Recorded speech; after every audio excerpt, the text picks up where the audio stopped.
दुतर्फा झाडी असलेल्या रस्त्यावरून एकदंत यांची कार चालली होती.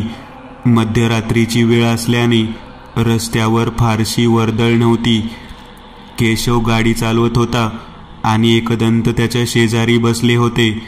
गाडी वेगात सुरू होती. तितक्यात एकदंत ओरडले, केशव थांब. केशवने मागे कोणती गाडी नाही हे पाहत जोरात ब्रेक दाबला. काही अंतर जात गाडी थांबली. काय झालं एकदंत? गाडी थांबताच केशवने विचारले. रिव्हर्स घे हळूहळू, डाव्या बाजूच्या आरशात पाहत एकदंत म्हणाले. केशव गाडी हळूहळू रिव्हर्स घेत होता. डाव्या बाजूच्या आरशात पाहताना त्याला जमिनीवर काहीतरी पडलेले दिसले. जशी गाडी मागे आली त्याला कल्पना आली, तिथे कोणीतरी मुलगी होती. एकदंत, ते मागे मुलगी? हो केशव, म्हणूनच गाडी थांबवली. एकदंत, जरा आजूबाजूला पाहून उतरा. हे आजकाल चोरीसाठी असले प्रकार खूप वाढले आहेत. मदत म्हणून लोक गाडी थांबवतात आणि हे चोरटे त्यांनाच लुटतात. ते दोघे कारमधून उतरून त्या मुलीजवळ आले. ती रस्त्याच्या कडेला पडलेली. त्या दोघांनी आजूबाजूला पाहिले. सगळीकडे झाडीच होती. ती मुलगी जवळपास 25ची वाटत होती. एकदंत यांनी तिच्या हाताची नाडी तपासली. ती जिवंत होती. तिने कार्गो आणि टी शर्ट घातलेला, अंगावर माती लागलेली, केस विस्कटलेले. केशव, ही जिवंत आहे. हिला उचलून गाडीमध्ये ठेवू. घरी गेल्यावर पाहू काय करायचं ते. त्या दोघांनी तिला कारमध्ये ठेवले आणि ते पुण्याकडे निघाले. जसजशी त्यांची कार पुढे जात होती त्यांचा पाठलाग एक आकृती करत होती. आकारहीन एक काळा पुंजका कार एकदंत यांच्या बंगल्याच्या फाटकामधून आत आली. तो आकार तिथेच थबकला. एकदंत आणि केशव यांनी त्या मुलीला उचलून घरात आणले. तिच्या तोंडावर पाणी शिंपडले. तिला शुद्ध येत नव्हती. केशव, त्या कपाटात लाल पिशवीमध्ये काही काड्या ठेवल्या आहेत. त्यातली एक काडी घेऊन ती सहानेवर उगाळ. केशव एका चमट्यात ते चाटण घेऊन आला. एकदंत यांनी ते चाटण त्या मुलीच्या जिभेवर लावले. काही वेळातच त्या मुलीने हालचाल केली. हळूहळू तिने डोळे उघडले आणि दचकून ती उठून बसली. तुम्ही कोण? मी कुठे? ते भूत, ती माणसं, ते घर. शांत हो, तू सुरक्षित आहे, एकदंत म्हणाले. ती मुलगी थरथरत होती. तिने पाण्याचा पूर्ण ग्लास संपवला. हळूहळू ती शांत झाली. कोण आहेस तू? आणि त्या घाटाजवळ काय करत होती? अचानक तिच्या चेहऱ्यावरचे भाव बदलले. तुम्हाला माझ्यावर विश्वास बसणार नाही. तुला अजून माहीत नाही तू नक्की कुठे आहेस, म्हणून असं बोलते. केशव म्हणाला. म्हणजे कोण आहात तुम्ही? ते सगळं जाऊ दे. तू सांग काय झालं तुझ्यासोबत. आमची मदतच होईल तुला, एकदंत म्हणाले. एकदंत यांच्या बोलण्यामुळे तिला धीर आला. तिने सांगितलेला वृत्तांत काहीसा असा होता. त्या मुलीचे नाव स्वाती असून ती तिच्या आशिष आणि केतन या 2 मित्रांसोबत यूट्यूब चॅनल चालवत होती. त्यावर ते पडीक दुर्गम अशा भागात असलेल्या जागा दाखवत होते. जंगलाच्या पलीकडे डोंगर पायथ्याला एक पडीक वाडा आहे अशी त्यांना माहिती मिळालेली. त्याच वाड्याच्या शोधात ते सकाळी निघाले होते. दुपारपर्यंत ते जंगलाच्या पलीकडे पोहोचले. तिथे त्यांना एक जुने घर दिसले. जंगलाच्या या भागात घर आहे याची माहिती नव्हती आपल्याकडे, केतन म्हणाला. मला पण तेच कळत नाही. मी मॅपवर सॅटेलाइट व्ह्यूमध्ये पाहिलं होतं, त्यात असं काही दिसलं नव्हतं, स्वाती म्हणाली. तिथे कोण आहे ते पाहूयात, कारण हे घर खूपच जुनं वाटतंय. ते त्या घराजवळ आले. 3 फूट उंच जोत्यावर ते घर बांधलेलं. जोत्याला गोलाकार कड्या होत्या. त्यावर जवळपास 1 गुंठ्यातील दगडी बांधकाम असलेलं कौलारू घर होतं. त्याचा दरवाजा भक्कम होता. खिडक्यांची पाले देखील मजबूत वाटत होती. आशिषने वर जाऊन दरवाजाची कडी वाजवली. काहीच वेळात एका पुरुषाने दरवाजा उघडला. त्याला पाहत दचकून आशिष मागे सरकला. जवळपास 6 फूट उंच भरदार शरीराचा तो पुरुष होता. वाढलेल्या दाढी मिशा, अंगात सदरा आणि धोतर, गळ्यात कसलीशी माळ. काय झालं? कोण तुम्ही? आशिषकडे पाहत करड्या आवाजात त्याने विचारलं. आम्ही ते आशिष. तो गडबडला. काका, आम्ही ते डोंगराजवळ असलेला वाडा पाहायला आलो होतो. मध्येच तुमचं घर दिसलं म्हणून थांबलो. स्वाती पुढे येत म्हणाली. असं? तिकडं कशाला चालला होता? तिथे पडका वाडा आहे असं कळलं होतं आम्हाला. तोच पाहायला चाललो होतो. असं? बरं या की आत. काहीतरी खाऊन जावा. असे इकडं कोणी येत नाही. हां तेच तर. इथे घर आहे हे आम्हाला माहीतच नव्हतं. ते तिघे घरात आले. मुख्य दरवाजा दिवाणखान्यात उघडत होता. दिवाणखान्यात लाकडी खांब होते, त्यावर तुळया होत्या. खाली प्रशस्त बैठक होती. तुळयांना झुमरे लटकत होती. त्यात दिवे लावायची सोय होती. घरात नैसर्गिक प्रकाश भरपूर होता. वा काका, हे घर तर एकदम अँटिक आहे. केतन त्या माणसाकडे पाहत म्हणाला. काय अँटिक म्हणजे? म्हणजे जुनं हो. हां असणारच की. 400 वर्ष झाली की. काय 400? आणि तरी इतकं नीट आहे हे? स्वाती आश्चर्याने म्हणाली. हां राहिलंय नीट. आम्हाला घर पाहायला मिळेल का? असं घर कधी पाहिलं नव्हतं. हां दाखवतो की. त्यासाठीच तर तुम्हाला आत या म्हणालो ना. आम्हाला ते रेकॉर्ड करता येईल का? केतनने विचारले. म्हणजे ते काय असतं? आणि केतन आणि आशिष एकमेकांकडे पाहत होते. आशिषने नजरेनेच केतनला कॅमेरा चालू कर असे खुणावले. काही नाही काका, जाऊ दे ते. तुम्ही घर दाखवा ना. विषय बदलत आशिष म्हणाला. आत एका बाजूला स्वयंपाकघर होतं. त्याच्या पलीकडे एक खोली होती. त्याच खोलीला जोडून अजून 2 खोल्या होत्या, पण त्यांना मोठाले कुलूप लावलेले. तिथून ते सगळे स्वयंपाकघरात आले. तिथे खाली चूल मांडलेली. शेजारी भिंतीमध्ये असलेल्या फडतळात पितळेची भांडी ठेवलेली. पाण्याचा माठ वगैरे इतर वस्तू होत्या. त्या चुलीजवळ एक स्त्री बसलेली. तिने लाल पातळ नेसलेले. बरं का पोरांनो, ही माझी बायको सगुणाबाई. आणि सांगायचंच राहिलं, मी बजाबा. तो माणूस सगळ्यांकडे पाहत म्हणाला. तुम्ही दोघेच असता का इथं? स्वातीने विचारले. हां दोघंच. तुम्ही जेवण करून घ्या. बजाबा म्हणाला. आहो नको, आम्ही जातो आता. कशाला तुम्हाला त्रास? त्रास कसला? जेवण तयार आहे. सगुणाबाई म्हणाली. काय? आम्ही आता तर आलोय. लगेच जेवण कसं काय तयार केलं तुम्ही? सवय आहे मला. थोडी हसत ती बोलली. नाईलाजाने ते तिघे जेवायला बसले. त्यांच्यासोबत बजाबा देखील बसला. त्यामुळे त्यांना काही शंका आली नाही. त्यांनी जेवण केले आणि ते बाहेर येऊन बसले. त्यांचा अचानक डोळा लागला आणि ते तिथेच बैठकीवर कलंडले. स्वातीला जाग आली तेव्हा ती एकटीच त्या बैठकीवर पडलेली.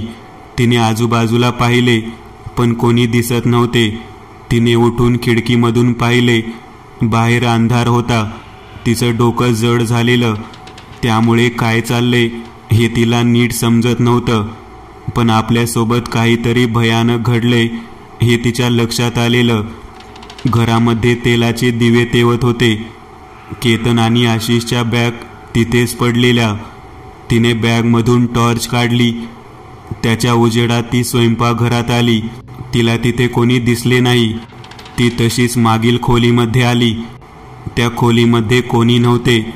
पण परत येत असताना तिचे लक्ष इतर 2 खोल्यांकडे गेले.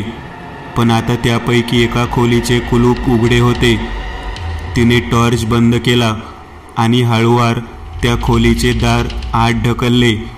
खोलीमध्ये पेटलेल्या मशाली ठिकठिकाणी लावल्या होत्या, त्यामुळे प्रकाश भरपूर होता. त्यातच तिचे लक्ष भिंतीकडे गेले. तिथे अनेक वेटोळे असलेला मोठा दगडी साप होता. पण खाली असलेले दृश्य भयानक होते. तिथे एका मांजराची मोठी मूर्ती होती, जिच्या हातात तलवारीसारखं धारधार शस्त्र होतं. त्या मांजरीच्या मूर्तीसमोर काहीतरी पडलेलं. लांबून तिला ते नीट दिसत नव्हतं. तिने दुसऱ्या बाजूला पाहिलं. तिथे बजाबा आणि सगुणाबाई होती. ते दोघे मांडी घालून बसले होते. त्यांच्या समोर काहीतरी पसरवून ठेवलेलं. ते त्यावर काहीतरी टाकत होते, पण तिला कशाचा कशाशी मेळ लागत नव्हता. पुढे जाऊन पाहायची तिने हिम्मत केली आणि अंधारातच ती हळूहळू पुढे सरकली. जिथे त्या मांजराची मूर्ती होती तिथे आजूबाजूला चित्रविचित्र साहित्य पडले होते. त्याच्या हातात असलेल्या पात्यामधून रक्तासारखं काहीतरी टिपकत होतं. तिने खाली पाहिलं तर तिला धक्का बसला. तिथे केतन आणि आशिष यांची कापलेली मुंडकी होती. त्यांचे डोळे उघडे होते. ती मुंडकी त्या सापाकडे तोंड करून ठेवलेली. तिचे हातपाय लटपटू लागले. ती तिथून पळून जात होती. तोच तिचे लक्ष बजाबाकडे गेले. त्याच्या समोर केतनचे मस्तक विरहित धड पडलेले आणि तो त्यावर काहीतरी टाकत होता. त्यावेळी तिच्या लक्षात आले, सगुणाबाई समोर पडलेले धड हे आशिषचे आहे. तिचा मेंदू सुन्न झाला होता.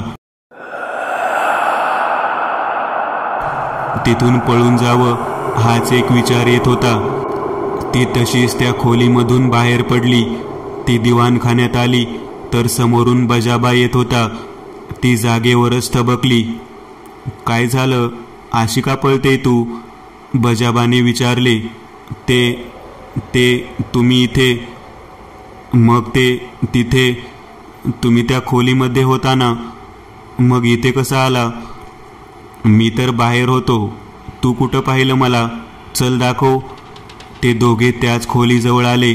तिने आत पाहिलं तर आत बजाबा तिथेच बसला होता. तिने मागे वळून पाहिलं तर मागे कोणीच नव्हतं. आता मात्र तिच्या हृदयाची स्पंदने वाढली होती. इथे नक्कीच काहीतरी भयानक प्रकार आहे याची तिला जाणीव झालेली. इतक्यात तिचे लक्ष त्या कापलेल्या मुंडक्यांकडे गेले. ती मुंडकी जागेवर थरथरत होती. इतका वेळ शांत असलेले बजाबा आणि सगुणाबाई काहीतरी विचित्र बडबड करू लागले. त्या बोलण्याचा काही अर्थ लागत नव्हता. त्यात मांजराच्या गुरगुरण्याचा आवाज येऊ लागला. ते सगळं तिच्या सहनशक्तीपलीकडचं होतं. ती तिथून पुन्हा दिवाणखान्यात आली. तिने तिथे पडलेली तिची बॅग उचलली आणि ती बाहेर जाऊ लागली. तोच तिचे लक्ष पायरीवर गेले. तिथे सगुणाबाई बसलेली. तिने मान वर करून स्वातीकडे पाहिले. तिची नजर भयानक होती. ते पाहून स्वाती परत आत आली. त्याचबरोबर सगुणाबाई देखील आत आली. स्वाती मागे सरकत होती. हळूहळू ती पुन्हा त्याच खोलीजवळ आली.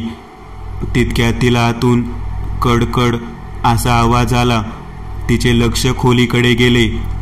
आत मशालींचा उजेड असल्याने तिला स्पष्ट दिसले आणि जे दिसले त्याने तिच्या अंगावर भीतीने काटा उभा राहिला. आशिष आणि केतनचे धड तिथे जमिनीवर मुरगाळून टाकल्यासारखे वाकडे तिकडे पडले होते आणि तो जो कडकड आवाज आला तो त्यांची हाडे मोडल्याचा होता. आणि त्या धडांजवळ सगुणाबाई उभी होती. तिने दचकून समोर पाहिले तर समोर देखील सगुणाबाई उभी होती. त्यावेळी तिला काहीच सुचत नव्हते. तिला काहीही करून तिथून बाहेर पडायचे होते. तिच्या बॅगच्या उजव्या बाजूच्या कप्प्यात मिठाची पुडी होती.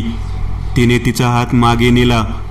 ती पुडी काढून तिने ते मीठ समोर असणाऱ्या सगुणाबाईच्या डोळ्यात फेकले. तशी ती तडफडू लागली. स्वातीने फार विचार न करता तिच्या बाजूने पळ काढला आणि घराबाहेर आली.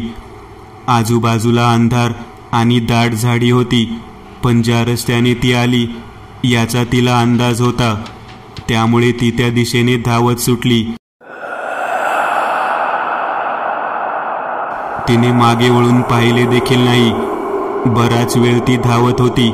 तिला दम लागला होता, पण ती थांबली नाही. समोर तिला अधूनमधून चमकणाऱ्या लाईट दिसत होत्या. ती त्या दिशेने धावत होती, पण आता पुढे जायची ताकद उरली नव्हती. कसंबसं ती झाडीतून बाहेर आली आणि कोसळली. आता इतकं बोलून स्वाती थांबली. केशव आणि एकदंत एकमेकांकडे पाहत होते. स्वाती, तू सांगते त्यावर मी विश्वास ठेवू शकतो, पण मला ते घर पाहायचे आहे, एकदंत म्हणाले. पण ते घर भयानक आहे आणि तिथं का जायचं? खरंच असं काही आहे का ते पाहायचं आहे मला. मी कोणत्या परिस्थितीमधून तिथून सुटून आले आहे हे मी तुम्हाला सांगितलं, तरी तुम्हाला तिथे जायचं आहे का? स्वतःचा जीव धोक्यात घालत आहात? कारण तू सांगते तो प्रकार काहीसा वेगळा आहे. मी असलं काही याआधी ऐकलं नाहीये. पण तिथे जो प्रकार आहे तो सामान्य माणसाच्या आवाक्याबाहेरचा आहे. हे समजलं नाही का तुम्हाला? तुला कोण म्हणालं एकदंत सामान्य आहेत? केशव तिच्याकडे पाहत म्हणाला. म्हणजे काही नाही, असं समज की त्या घरात तुझ्या मित्रांसोबत काय झाले हे समजून घ्यायला आम्ही तुझी मदत करतोय.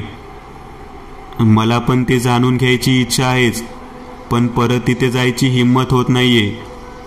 मी तुझ्यासोबत आहे, काळजी करू नकोस. तुझ्या घरी कळव तू सुखरूप आहेस. आजची रात्र इथेच राहा आणि आराम कर. उद्या आपण त्या घरी जातोय. एकदंत यांच्या शब्दांनी तिला वेगळाच आधार मिळाल्यासारखं वाटलं. बॅगमध्ये असलेलं खाऊन ती एका खोलीमध्ये झोपली.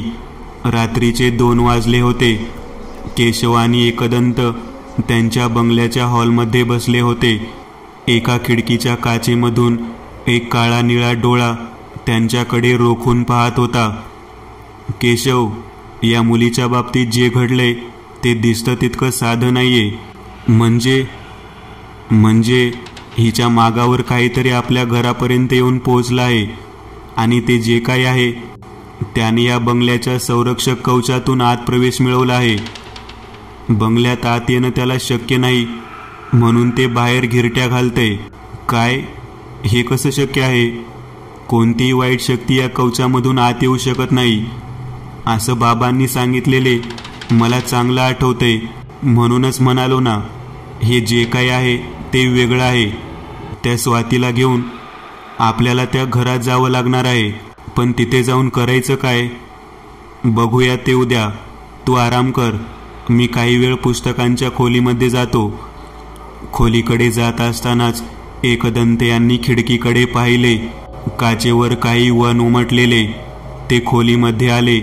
खोलीमध्ये 4ही बाजूंना असलेल्या मांडण्यांमध्ये अनेक पुस्तके आणि चित्रविचित्र वस्तू मांडून ठेवल्या होत्या. त्यांनी चांदीचं भांड घेऊन त्यात एका काचेच्या बाटलीमधील पाणी ओतले. मग त्यात एक ऊद मिसळला. त्या पाण्यामधून उकळ्या फुटत होत्या.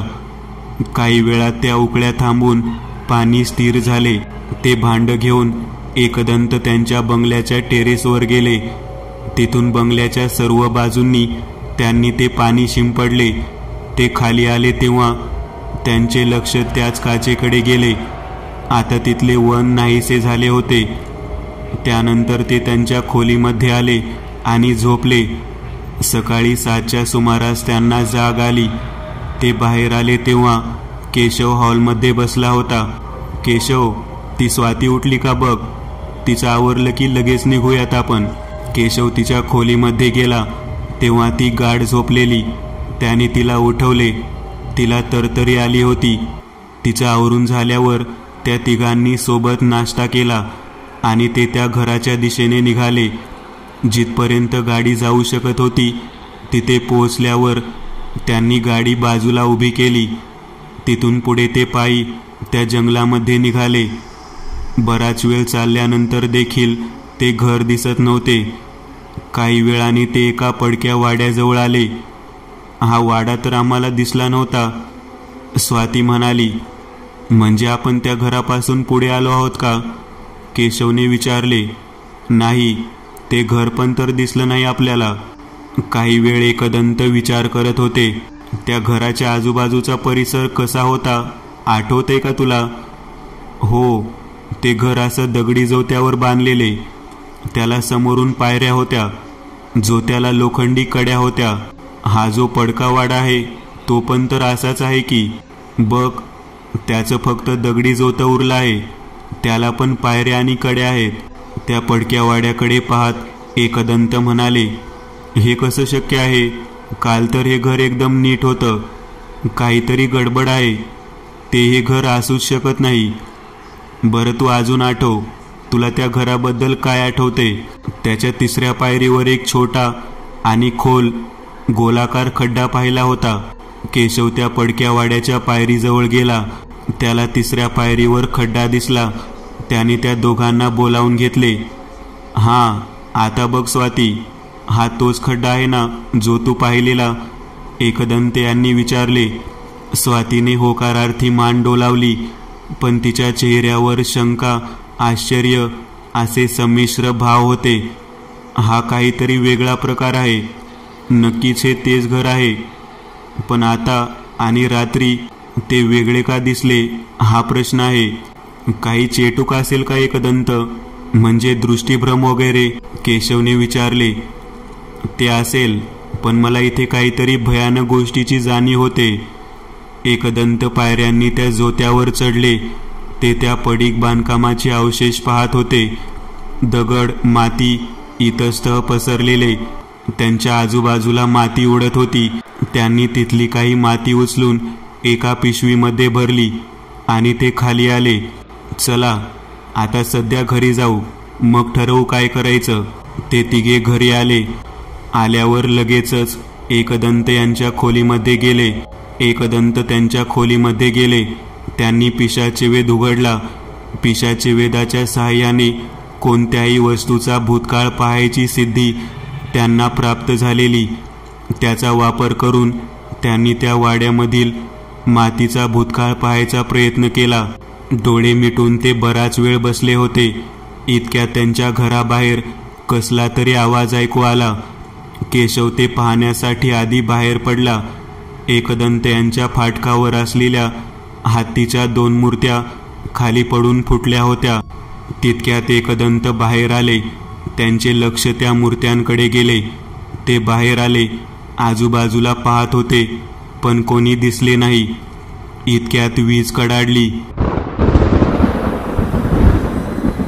आकाश काळवंडले होते.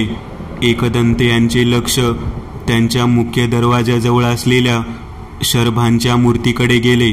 त्या शरभ मूर्ती थरथरत होत्या. केशव, आत चल पटकन. एकदंत जवळपास ओरडलेच. ते दोघे आत आले.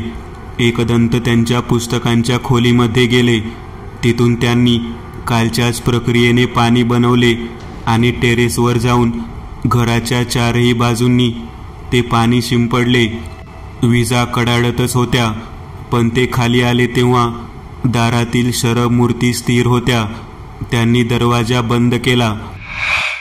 केशव, आज पहिल्यांदा मला भूतकाळ पाहता आला नाही, एकदंत म्हणाले. हे कसं शक्य आहे? पिशाचे वेद असताना हे होऊ शकत नाही ना? तेच कळत नाही. काहीतरी रोखतंय मला, जे माझ्यापेक्षा जास्त शक्तिशाली आहे. मग आता मी पाहतो काय करायचं, असं म्हणून एकदंत त्यांच्या पुस्तकांच्या खोलीमध्ये गेले. तिथे ते सर्व गोष्टीचं बारकाईने पुनर्विचार करत होते. सर्व गोष्टी आठवताना त्यांना अचानक एक गोष्ट प्रकर्षाने समोर आली. स्वातीने सांगितलेल्या गोष्टीमध्ये त्या घरात असलेली मोठ्या सापाची पाषाण प्रतिमा आणि मांजर. अचानक ते उठले. एक जुना ग्रंथ हातात घेऊन त्यांनी त्याची पाने चाळायला सुरुवात केली आणि अचानक ते एका पानावर थांबले. काही वेळाने त्यांनी उठून दुसरे जुने पुस्तक काढले. त्यात त्यांनी काही गोष्टी पाहिल्या. त्यांच्या चेहऱ्यावर अजून तणावच होता. एकदंत बाहेर हॉलमध्ये आले. त्यांनी केशवला आवाज दिला. केशव त्याच्या खोलीमधून बाहेर आला. मला हा प्रकार काहीसा समजला आहे केशव, पण आपल्याला ते हे बोलतच होते तोच स्वातीच्या खोलीमधून त्यांना किंकाळी ऐकू आली. ते दोघे तिकडे गेले. स्वातीच्या खोलीचा दरवाजा उघडाच होता. ती बाहेरच येत होती. काय झालं स्वाती? एकदंत यांनी विचारले. त्या खिडकीबाहेर काहीतरी होतं, असं मोठ्या डोळ्यासारखं. एकदंत यांनी खिडकीकडे पाहिले. त्या खिडकीच्या काचेवर तसेच वन उठलेले. केशव, काही गोष्टींची तयारी करायची आहे. मी सांगतो त्या गोष्टी आपल्या वाड्यामधून घेऊन ये. जाताना काळजी घे. तुझ्या गळ्यात जो मणी आहे त्याकडे लक्ष ठेव. बाहेर धोका आहे. केशव त्या गोष्टी आणायला बाहेर पडला. एकदंत यांनी त्यांना हव्या असलेल्या वस्तू कपाटामधून बाहेर काढल्या. सर्व वस्तू बॅगमध्ये भरून ठेवल्या. काही वेळात केशव आला. त्याने सोबत एक शंख आणि श्वेतार्क गणपतीची मूर्ती आणलेली. एकदंत यांनी ती मूर्ती हॉलच्या मध्यभागी ठेवली. ही कसली मूर्ती आहे एकदंत? हा श्वेतार्क गणपती आहे. पांढऱ्या ओक झाडाची मुळे काढून त्याच्यावरचा थर अनेक दिवस पाण्यात भिजवून काळजीपूर्वक काढला तर मुळावर गणेशाचे नक्षीदार चित्र दिसते. तंत्रशास्त्रात याला श्वेतार्क गणपती म्हणतात. पण ही मूर्ती आता का आणली? कारण आता आपल्याला हे घर सुरक्षित ठेवणं गरजेचं आहे आणि श्वेतार्क गणपती घर संरक्षणासाठी वापरला जातो. कोणापासून सुरक्षित आणि का? तुला जाणवलं नाही का?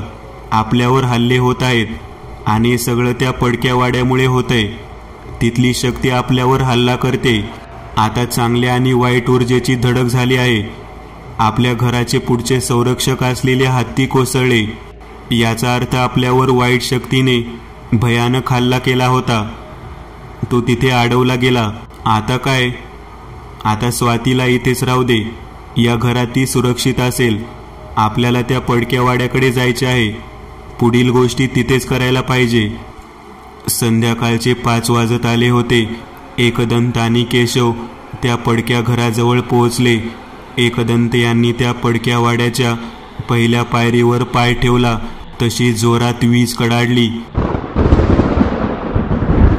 मांजराच्या गुरगुरण्याचा आवाज येऊ लागला. त्या वाड्याच्या अवशेषांपासून काही अंतरावर दाट झाडी होती. त्या झाडीमधून सापांच्या फुतकारण्याचे आवाज येऊ लागले. त्याची तमा न बाळगता एकदंत यांनी पुढच्या पायरीवर पाय ठेवला. तितक्या समोर जमिनीतून काळा झोत वेगाने निघाला आणि तिथे आजूबाजूला फिरत राहिला. आकाशात काळे ढग जमा झाले होते. एकदंत पुन्हा खाली आले. त्यांनी त्या घरासमोरच बैठक मांडली. त्यांच्या बॅगेतून एक सुपारी काढून समोर ठेवली. त्यावर काळे तीळ, एक विशिष्ट ऊद आणि इतर काही गोष्टी ठेवल्या. डोळे मिटले आणि मोठ्याने मंत्र जाप केला.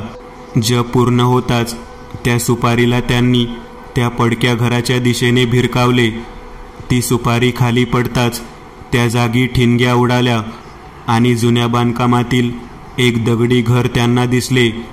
हे तेच घर होते जे स्वाती आणि तिच्या मित्रांनी पाहिलेले. दिसलं का केशव? एकदंत यांनी केशवकडे पाहत विचारले. केशव आश्चर्याने त्या घराकडे पाहत होता. त्याने एकदंत यांच्याकडे पाहत मान हलवली. एकदंत उठून उभे राहिले. इतक्यात त्या घरातून तोच काळा झोत त्यांच्या दिशेने आला आणि त्यांना हवेत उचलून झाडीमध्ये घेऊन गेला. एकदंत यांना काहीच समजले नाही. जेव्हा त्यांना जाणीव झाली तेव्हा ते जमिनीवर होते आणि अंगावर ठिकठिकाणी खरचटले होते. ते उठून उभे राहिले तेव्हा आजूबाजूला तेच सापांचे आवाज येत होते. ते पुन्हा त्या घराच्या दिशेने येत होते. तेव्हा त्यांना समोर केशव दिसला. एकदंत, तुम्ही ठीक आहात ना? हो, चल तिकडे. थोडं दुर्लक्ष झालेलं माझं. एकदंत पुन्हा त्या पायरीजवळ आले. इतक्यात त्यांना मागून कोणाचा तरी धक्का बसला. ते पायरीवर कलंडले. मागे कोणीच नव्हते. केशव देखील नाही. त्यांना काही कळेपर्यंत त्यांना कोणीतरी त्या घरात ओढून घेतले आणि दार बंद झाले. त्यांच्या गुडघ्याला लागले होते. ते उठून कसेबसे उभे राहिले. घरात सगळीकडे अंधार होता. आजूबाजूला कोणाच्या तरी हसण्याचे आवाज येत होते. त्यांनी खिशातला बारीक टॉर्च काढला आणि चालू केला. तो टॉर्च आजूबाजूला फिरवून पाहिला. आता सगळे जुने सामान त्याच पद्धतीने मांडून ठेवले होते. एकदंत अंधारात पुढे चालत होते आणि त्यांच्या मागे पूर्ण काळ्या मानवी आकृत्या येत होत्या. त्यांच्या मागे काहीतरी आहे याची एकदंत यांना जाणीव झालेली. त्यांनी दुसऱ्या खिशातून करेच्या पाण्याची बाटली काढली आणि मागे वळले. तोच त्यांच्या चेहऱ्यासमोर तो काळा चेहरा आला. ते दचकून मागे सरकले आणि अचानक त्यांना मागून कोणीतरी ओढले. त्या अंधारात त्यांना काही समजत नव्हते. सर्व खिडक्यांची पाले बंद होती. ओढल्यामुळे त्यांच्या पायावर भार आला आणि ते कोसळले. त्यांच्या सदऱ्याच्या कॉलरला पकडून ती काळी आकृती त्यांना ओढत होती. ओढत ओढत त्यांना त्या चिरेबंदी खोलीत घेऊन गेली जिथे त्या दोघांचे बळी दिले होते. त्या खोलीमध्ये कोणाच्या तरी कन्याचा आवाज येत होता. एकदंत यांनी खोलीच्या सर्व भिंतीवर टॉर्च फिरवायला सुरुवात केली. ज्या भिंतीवर त्या सापाची मूर्ती होती त्याच भिंतीवर दोन्ही कोपऱ्यात आशिष आणि केतन यांची मुंडकी लटकवलेली. एकदंत यांच्या ते चटकन लक्षात आले.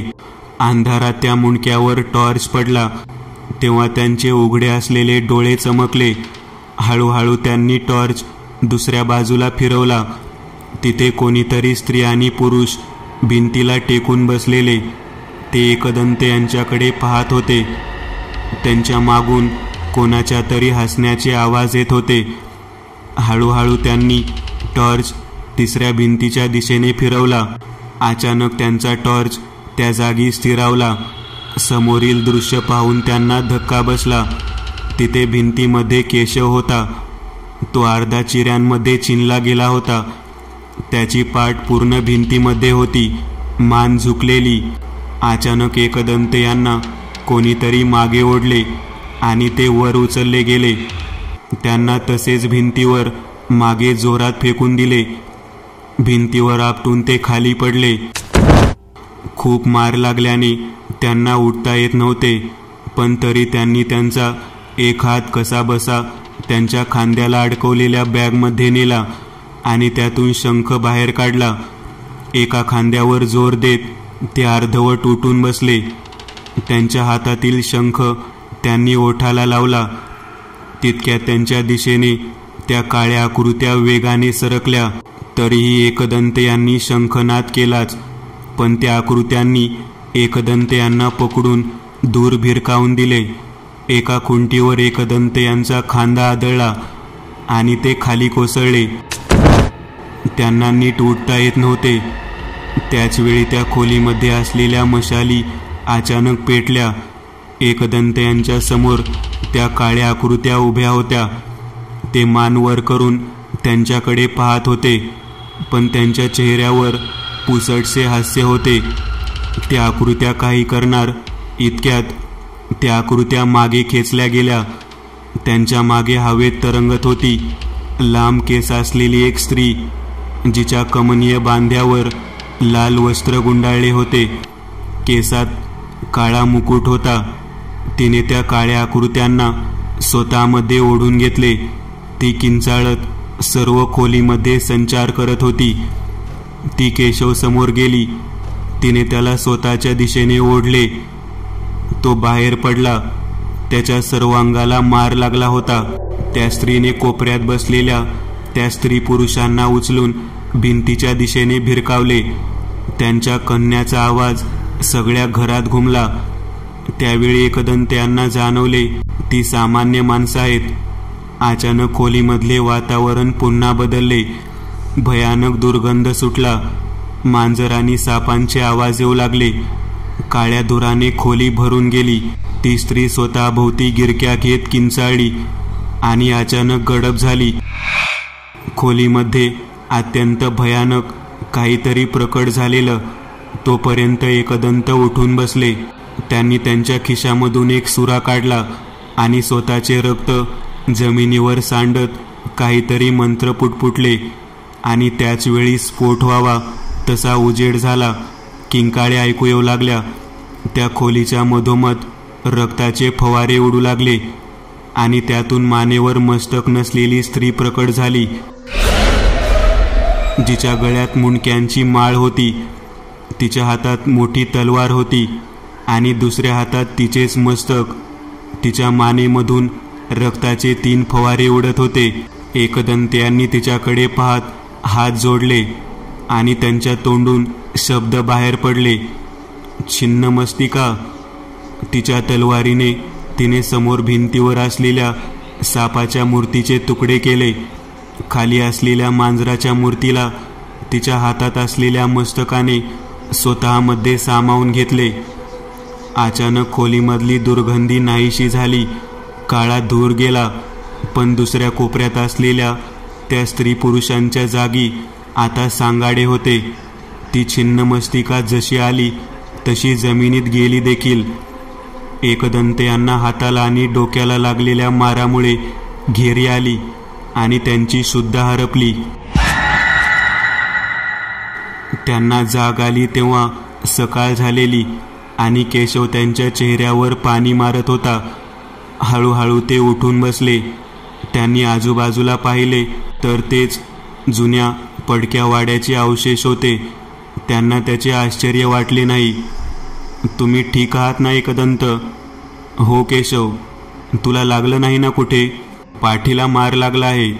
तुम्ही त्या झाडीमध्ये उडून पडलात तेव्हा अचानक कोणीतरी मला फरफटत त्या घरात घेऊन गेलं.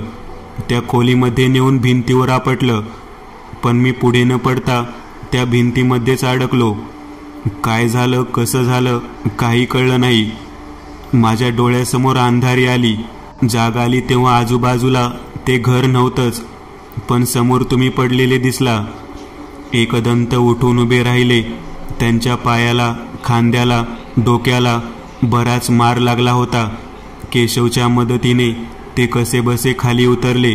थांब केशव, मला या जागेचा भूतकाळ पाहायचा आहे. आता तो मला दिसेल याची खात्री आहे.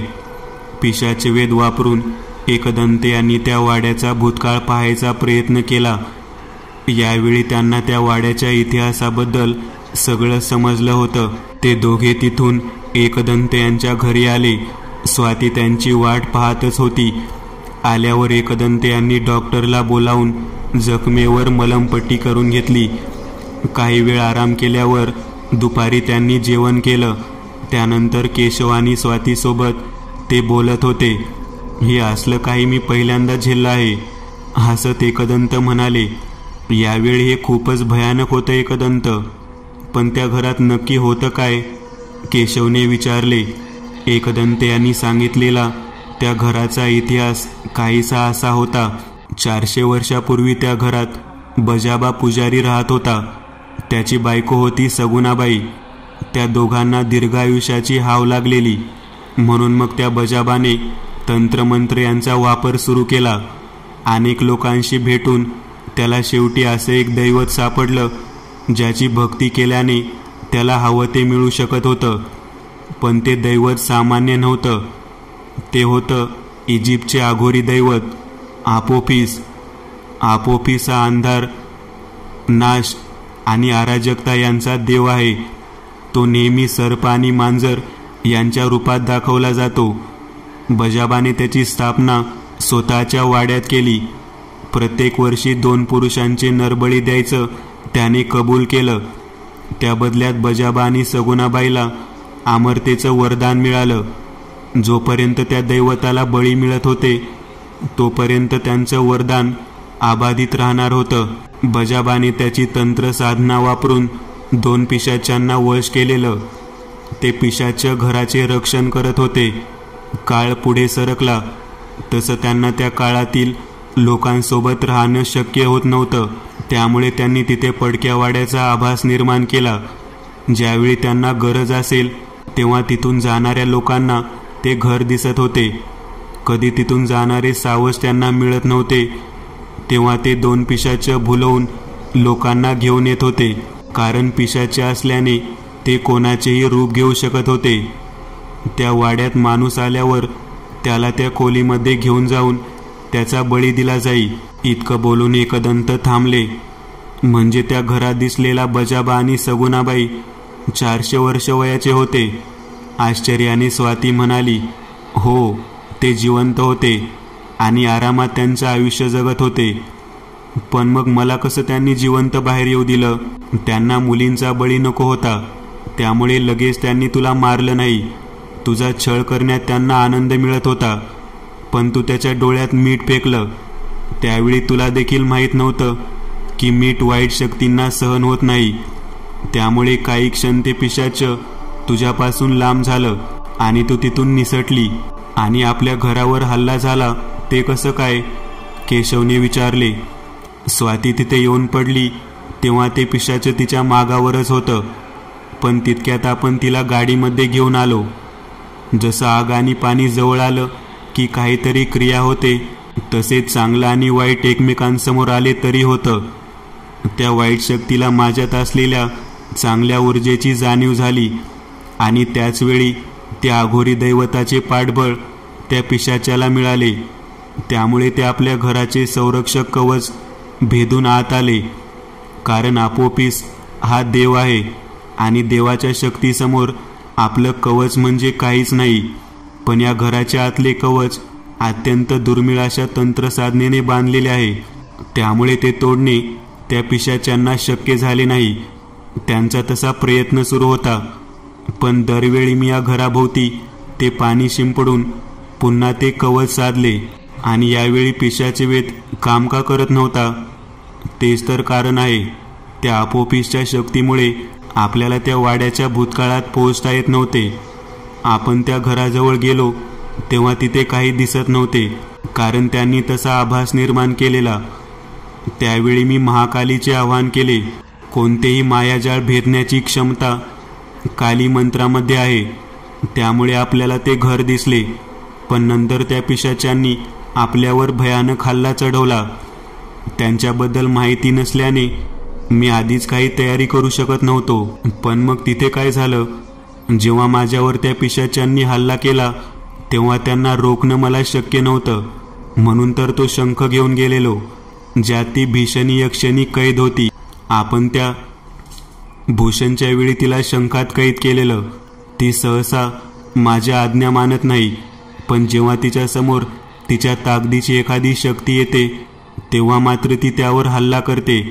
यक्षिणी ही प्रचंड शक्तिशाली असल्याने तिने पिशाच्यांचा नाश केला, पण नंतर मात्र तो आपोपिस स्वतः तिथे प्रकटला होता. त्याचा हल्ला ती यक्षिणी झेलू शकली नाही आणि ती तिच्या शंखात परतली. आणि मग त्यानंतर काय झालं? ज्यावेळी स्वातीने मला त्या घरात असलेल्या मूर्त्यांबद्दल कल्पना दिलेली तेव्हाच मला शंका आलेली की तो आपोपिस असावा. म्हणून मी छिन्नमस्तिकेला कसं आवाहन करायचं हे आधीच पाहून ठेवलेलं. छिन्नमस्तिका ही तांत्रिक देवी आहे आणि 7व्या क्रमांकाची योगिनी आहे. ती निर्मिती आणि विध्वंस दोन्हीची देवता आहे. कोणी तिचे योग्य पद्धतीने आवाहन केले तर ती मदतीला प्रकट होते. वाईट देवतांविरुद्ध लढायचे असेल तर त्याच प्रकारच्या देवतांची मदत घ्यावी लागते. यावेळी मी तेच केले. छिन्नमस्तिका तिथे आली आणि तिने त्या आपोपिसच्या या जागेतील प्रवेश नष्ट केला. तो देव असल्यामुळे अविनाशी आहे, त्याला त्याच्या ठिकाणी जाण्यास तिने भाग पाडलं. आपोपिस गेल्यामुळे त्याच्या वरदानावर जिवंत असलेल्या बजाबा आणि सगुणाबाई यांचा देखील जीवनकाल तिथे संपला. ही लढाई खूप वेगळी होती एकदंत. आता आपल्याला ते हत्ती पुन्हा बसवावे लागतील ना? हो, यावेळी आपल्याच घरात सगळं झेलावं लागलं. पुन्हा ते सगळं ठीक करून घ्यावं लागेल. त्यासाठी बाबांना बोलावून आणू द्याच. स्वाती तिच्या घरी परतली आणि एकदंत त्यांच्या घराची घडी बसवण्यात गुंतले. पण त्यांच्या प्रवासात खंड पडला नाही. तो तसाच सुरू आहे, अज्ञाताच्या दिशेने. मित्रांनो, आज पुरतं एवढंच. तुम्हाला जर काही गोष्ट आवडली असेल तर नक्की लाईक करा.